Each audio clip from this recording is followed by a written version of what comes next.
Hailing from the mountainous world of Gibella, House DeValore is a night house now sworn to the Adeptus Terra that originated during the Age of Strife.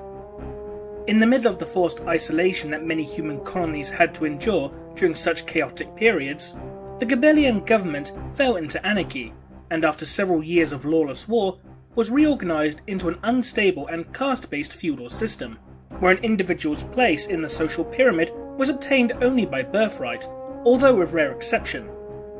At the time, Gibella was divided into many kingdoms, all of which with their own small houses of knights, engaged in a millennia-long war for supremacy over the planet, bringing destruction and ruin to the green landscapes of Gibella, as their mechanical champions fought each other to the death, surrounded by armies of primitive swordsmen, horsemen, archers, and few elites armed with ancient technology. This terrible conflict, now remembered as the Gibellian disaster, finally came to an end when all of the kingdoms and their knight houses were conquered by a powerful coalition of knights, led by the proud Francesco Massimo,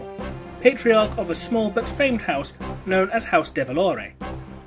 The leader of House DeValore became a legend amongst his people for uniting all of the Gibellian knight houses under his crest and assigning them to the lords of the subjugated kingdoms, both to serve them and to keep them under control, preventing them from turning into tyrants.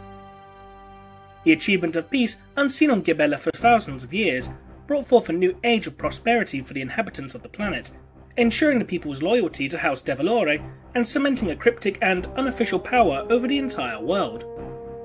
However, when the bloodshed of open conflicts was reduced to a minimum, the lords of the Gibellian kingdoms found a new way to wage war with one another in the form of espionage, betrayal and conspiracy, slowly devolving these small shady attacks into a Cold World War. To avoid the start of a new all-out conflict, it was decided that strong enmities caused between the Gibellian monarchs were to be resolved in an annual tournament of duels between the king's champions, who were none other than the knights assigned to them by House DeValore.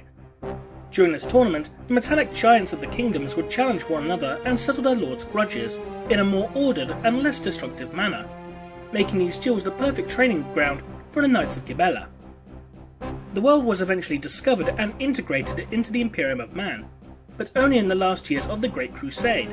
allowing House DeValore to join the Imperium just in time for the Horus Heresy, when the knightly houses fought alongside the Imperium, with only one knight scion deserting, supposedly in favour of the ruinous powers. The chance to explore the stars and to fight the most infamous and dangerous enemies of mankind made the forces of the Imperium appear as saviours to both the common people of Gibella and House DeValore, bringing the first High King of the house to declare an eternal debt to the Imperium and the God Emperor, promising unbreakable loyalty until the end of time. The following millennia saw the power and fame of House DeValore growing more and more, making the house's knights known as fearless and loyal fighters.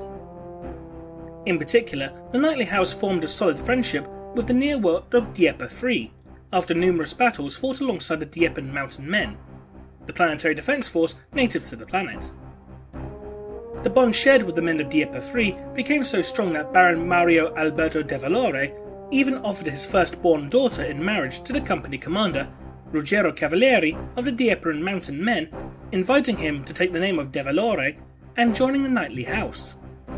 When Dieppe III was conquered and renamed Il Walajo by the Tau forces led by Commander Shadowsun, the current High King, Giuseppe Federico, declared a vow of vengeance on the Supreme Tau Commander, inspiring many of the Knight Scions to offer themselves as volunteers to take part in the many battles against the Tau Empire, and even going as far to ask the Imperial authorities for permission to imprison both Tau and Tau allies such as human rebels, Vespids and Kroot in order to bring them to Gibella, where they would be publicly executed in the name of their fallen comrades. In the last years of M41, House DeValore counted quite a high number of Knight Titans when compared to less known Knight houses, and retained great fame from the rest of the Imperium.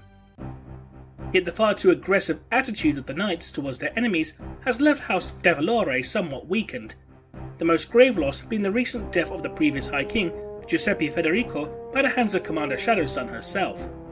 The position of High King of House DeValore is now occupied by Giuseppe II, son of Giuseppe Federico, and, by direct consequence, his heir.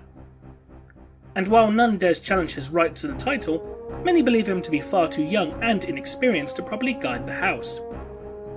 Another hard blow to the house was suffered when Baron Mario Alberto DeValore, who was assisting the Imperial Guard against the forces of Farsight's Enclave, suddenly and without explanation decided to retreat his court from the battlefield, bringing great shame to his family.